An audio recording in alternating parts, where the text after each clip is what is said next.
I made many videos talking about Hollywood programming in the past, and that's all it is. Going back in time, looking at Universal Studios. This is going back to 1913. These are from the 20s. Show the ball Earth. Funny thing is, how Universal shows the ball Earth, how they know how it looks like, but this is supposedly the first actual image of part of the ball Earth from space, back from 1946, when the U.S. supposedly captured a German V-2 rocket and launched it into space to take this photo. So how do they come up with these images of the ball Earth? Put it all over the movie screens for people to see. Now take a look at this footage here, going back to 1927 with Universal Studios. For all those that know about the flat Earth and understand it, just looking at this ball Earth with these oceans is completely ridiculous. You know how society has bought into this idea. Supposedly we live on a spinning ball. Somehow all these oceans, sticking to the ball while it rotates. Just find this funny, taking a look at this footage here. Completely ridiculous. This is called programming.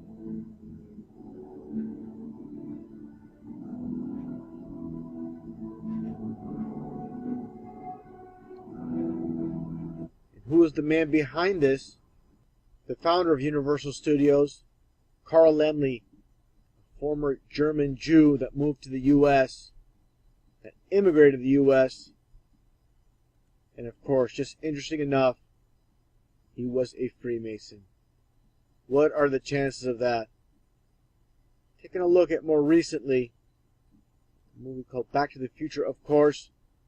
You got the Universal logo, again with the ball Earth. Just a closer image of the same. Taking a look at this image from a previous video. Interesting enough, they show the flat Earth on a clock in the opening scene for Back to the Future. Of course, everybody knows about the UN logo and the flat Earth. I've mentioned this many times in previous videos. They just carry on the tradition of the mockery, knowing the Earth is flat. These Freemasons are in the know. Again, Steven Spielberg is carrying on the tradition of Universal Studios. And also, I find this interesting, the connection with the flat Earth and the cult of that. Then you think about 9/11 and the towers also. So, interesting enough, you got 9/11, predictive programming, and flat Earth, both in Back to the Future. Talking about the Twin Towers, getting to the occult of that. Interesting enough with these companies, I'm going to get into other topics now. When it comes to the Twin Towers, like I mentioned before, these are nothing more than two giant 11s. Just like Kmart. K is 11, which is nothing more than a representation hidden in plain sight of the twin pillars in Freemasonry. Again, it's all about symbolism. A lot of people come to my channel talking to me about who owns and controls this world. People bring up the Catholic Church, the Jesuits all the time. I always mention Freemasonry because that is the foundation. Here is an example. Take a look at this Freemasonic initiation. You see the twin pillars in the back, just like the twin towers, and you see the two hexagrams on the back as well. Of course, duality, so people understand that Freemasonry is nothing more than Satanism in disguise. These hexagrams are used to summon demons with Freemasonry. People need to understand one thing. Making top of this world, you must be a Freemason. They get the contracts when it comes to businesses. These companies throughout the world, you must be a connected Freemason. And the rest of us, we just get the crumbs. And that's the truth about society. And a lot of people come to my channel asking me, why don't I talk about the Jesuits? I'll tell you why I don't talk about the Jesuits as much. I do mention the Catholic Church, of course. I think needs to be understood.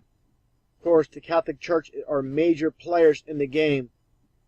understand. It's all about Freemasonry, Jewish Freemasonry.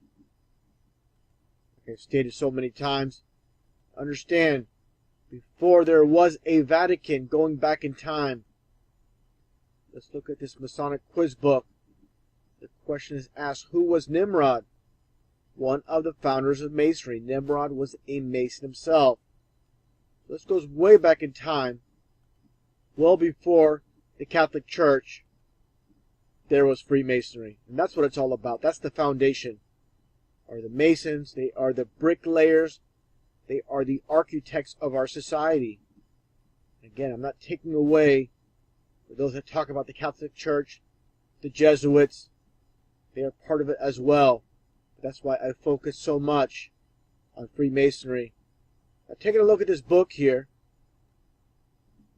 and you'll see it states, this is a Freemason book, of course, facts, fables, and fantasies. How people say Freemasonry has nothing to do with Satanism. Let's just take a look again at this chart with Kmart. And as you can see, F is the 6th letter in the alphabet. That's why you have the facts, fables, and fantasies. This is 666 in plain sight. Just like I showed before in a previous video with Batman, with episode 33, Fine, Finny, and Fiends. This is FFF 666. And with this episode, they mention Skull and Bones. Now, taking a look at 20th Century Fox, with co-founder Daryl Zanuck, interesting enough, another Freemason, the Mount Olive Lodge in Los Angeles.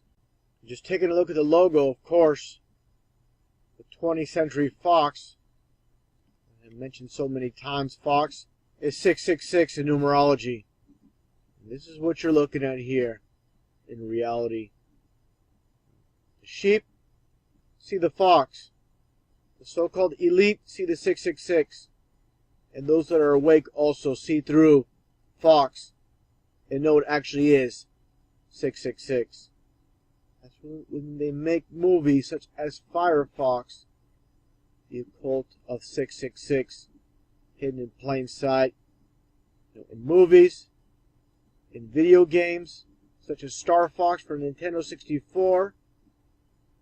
When you watch Fox News, besides the red and blue, which make purple for royalty, of course you see the fox, and it's 666 hidden in plain sight. It's just like the movie They Live with the Billboards. People that are awake, when you put those glasses on, you know what you're actually looking at. Getting back to the occult of Fox and 666, let's take a look again at Back to the Future. Like I showed earlier in the video, you had, in the very beginning of this movie, you had the actor named Eric Stoltz play the character of Marty McFly. About into a quarter of filming the movie, Michael J. Fox became available. Eric Stoltz, gone. Michael J. Fox implanted into Back to the Future. And it's all about the occult of 666. Now take a look at this scene here, again from Back to the Future, at the mall. With the terrorists arriving at the scene, what do you have here? The photo mat, and it's Fox photo. Of course, 666 photo. And if you can't see these are Satanists behind the movie industry, then you are completely blind or just simply in denial